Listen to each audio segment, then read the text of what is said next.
Hey folks, welcome to my channel நம்ம talkies. இன்னைக்கு நம்ம பார்க்க போகிறது ரொம்ப சிம்பிளான ஒரு ரெசிபிங்க. நம்ம பார்க்க போகிற ரெசிபியுடைய பேர் என்னன்னு கேட்டிங்கன்னா டொமேட்டோ ஆனியன் ஃப்ரை.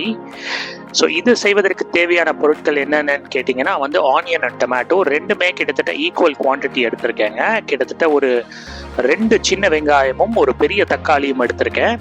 ஸோ ரெண்டுமே கிட்டத்தட்ட ஈக்குவல் குவான்டிட்டின்னு நீங்கள் சொல்லலாம். கேரளா சைடில் போனீங்கன்னா நீங்கள் ஆப்பம் அந்த மாதிரி டிஷ்ஷுக்கெல்லாம் ஒரு உள்ளி கறி, அதாவது ஆனியன் கறி ஒன்று கொடுப்பாங்க. அதில் ஆனியன் தூக்கலாக இருக்கும். அதாவது நீங்கள் ஒரு டொமேட்டோ யூஸ் பண்ணிங்கன்னா 2 ஆனியனு, 2 டொமேட்டோ யூஸ் பண்ணிங்கன்னா 4 ஆனியன். ஸோ ஆனியனோட இது ப்ரெசன்ஸ் அதில் தூக்கலாக இருக்கும். அதே சமயம் அதில் பாயில்டு எக்கும் வச்சு கொடுப்பாங்க, அதாவது முட்டை கறி அப்படின்னு சொல்லுவாங்க. முட்டை கறி ஆப்பத்துக்கு செம்ம காம்பினேஷன். நம்ம வீட்டில் இன்னைக்கு நம்ம சிம்பிளான ஒரு டொமேட்டோ ஆனியன் ஃப்ரை தான் செஞ்சுருக்கோம். ஸோ எப்படி செய்யலாம் அப்படிங்கிறது பார்ப்போம். ஆஸ் யூஷுவல் நம்முடைய இலிப் சட்டி மீடியம் ஃப்ளேமில் வச்சுக்கோங்க. அதுக்கப்புறமா நீங்கள் ஃபஸ்ட்டு ஒரு 2 ஸ்பூன் எண்ணெய் ஊற்றின பிறகு அது மேலே கடுகு நல்லா வெடிச்சு வருது பாருங்கள், சூப்பராக வெடிச்சு வருது பாருங்கள். அதுக்கு அடுத்தது சீரகமும் நல்லா வெடிச்சு வருது. அது ஓரளவுக்கு நல்லா வெடிச்சு வந்த பிறகு அந்த கடுகையும் சீரகையும் நல்லா மிக்ஸ் பண்ணிக்கோங்க. அதுக்கப்புறமா இந்த வெங்காயத்தை ஆட் பண்ணுங்க. ஸோ வெங்காயம் நல்லா ஆட் பண்ண பிறகு அதை நல்லா சாட்டே பண்ணுங்க. ஒரு ஃபியூ மினிட்ஸ் நீங்கள் சாட்டே பண்ணணும். இந்த வீடியோ நான் கொஞ்சம் ஸ்பீடப் பண்ணியிருக்கேன், அதனால ரொம்ப கம்மியான டைம் தான் இதை சாட்டே பண்ணுற மாதிரி இருக்கும். பட் ஆக்சுவலாக பார்த்தீங்கன்னா இது ஒரு கோல்டன் ப்ரௌன் வரதுக்கு கொஞ்சம் டைம் ஆகும். ஸோ பாருங்கள், இந்த ஆனியன் நான் முன்னாடி சொன்ன மாதிரி நீங்கள் நிறைய ஆட் பண்ணணுன்னா ஆட் பண்ணிக்கோங்க. ஏன்னா கேரளா சைடு போனீங்கன்னா இந்த மாதிரி வெட்ட மாட்டாங்க ஆனியனை ஸ்லைஸ் பண்ணிடுவாங்க. ஸோ நீங்கள் இந்த ஆப்பம் முட்டை கறி சாப்பிட்டீங்கன்னா தெரியும், கேரளா சைட் போனீங்கன்னா அந்த ஆனியனை நல்லா ஸ்லைஸ் பண்ணி வெட்டுவாங்க. ரொம்ப வித்தியாசமாக இருக்கும். இன்ஃபேக்ட் அவங்க செய்கிற பொரியல்லாம் கூட ரொம்ப வித்தியாசமாக ஆக்சுவலாக என்ன சொல்லுவோம், துருவாங்க. நம்ம பீட்ரூட்லாம் சின்ன சின்ன க்யூப்ஸாக நறுக்குவோம் இல்லையா, நம்ம வீட்டில் பொரியல் செய்யும் போது அந்த மாதிரி செய்ய மாட்டாங்க. ஒரு மாதிரி நம்ம என்ன சொல்லுவோம், அந்த துருவுறதுன்னு சொல்லுவோம் இல்லையா, தேங்காய் துருவுறது மாதிரி துருவாங்க. அந்த மாதிரி ரொம்ப அழகாக இருக்கும் பார்க்குறதுக்கு. இப்போ அடுத்தது ஒரு மாதிரி ஒரு கோல்டன் ப்ரௌன் வந்த பிறகு நம்ம ஆட் பண்ண வேண்டியது 1 ஸ்பூன் மஞ்சள் பொடி. ஸ்டாண்டர்ட் ப்ராசஸ் தாங்க இது, ரொம்ப ரொம்ப சிம்பிளான ஒரு டிஷ்ஷு. அடுத்தது சில்லி பவுடர். அதுக்கப்புறமா சில்லி பவுடர் ரொம்ப அதிகமாகவே ஆட் பண்ணியிருக்கேன். நான் ஒரு 3 சின்ன ஸ்பூனில் சில்லி பவுடர் ஆட் பண்ணியிருக்கேன். உங்களுக்கு தேவைன்னா நீங்கள் இன்னும் ஒரு 4-5 ஸ்பூன் கூட ஆட் பண்ணிக்கலாம்.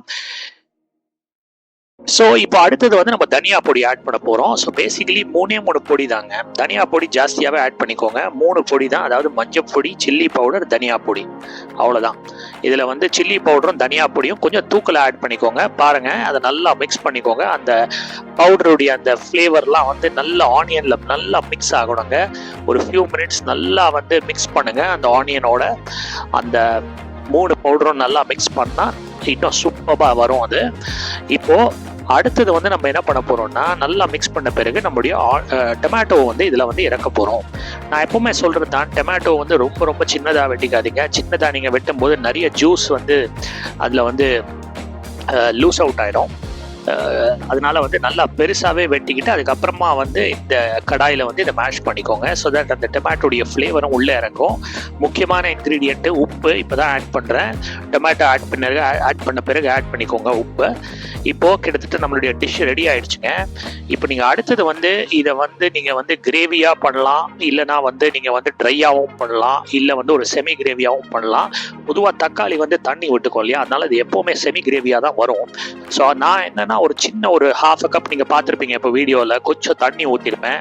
இப்போ நான் அதை மூடி வச்சுட்டேன் வச்சுங்களேன், கொஞ்சம் நேரத்துக்கு அந்த டொமேட்டோ ஆட்டோமேட்டிக்காக தண்ணி விட்டுக்கும். ஒரு கப்புள் ஆஃப் மினிட்ஸ் கழிச்ச பிறகு நீங்கள் இந்த மூடி எடுத்து பாருங்கள், திறந்து பாருங்கள், அந்த டொமேட்டோ நல்லா தண்ணி விட்டுட்ருக்கோம். பார்த்தீங்களா எப்படி பாயில் ஆகிட்டு வருதுன்னு, தண்ணி நிறைய அதுவே விட்டுக்கிட்டு. நம்ம இந்த மூடி வைக்கிறதுக்கு முன்னாடி இவ்வளோ வாட்டர் இருக்கலை.